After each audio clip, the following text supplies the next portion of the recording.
Ang mabuting anak, hindi ginagawa ang limang ito sa kanyang mga magulang. Hindi ito tungkol sa kontrol, kundi sa karakter, pasasalamat at disiplina sa sarili.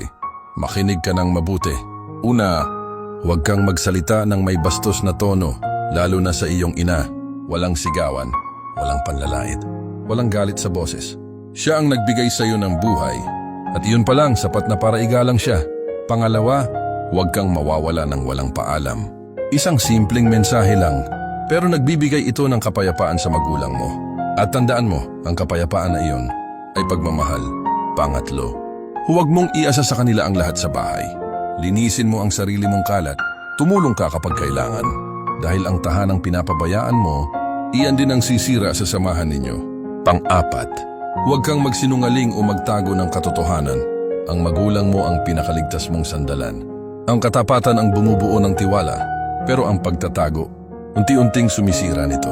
Panglima, huwag mong baliwalain ang payo nila dahil sa yabang.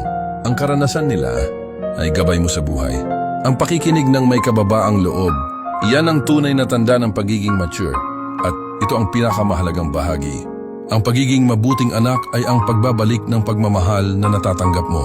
Ang tahanang nirerespeto mo ngayon ang magiging pundasyon ng buhay at pamilyang bubuuin mo bukas.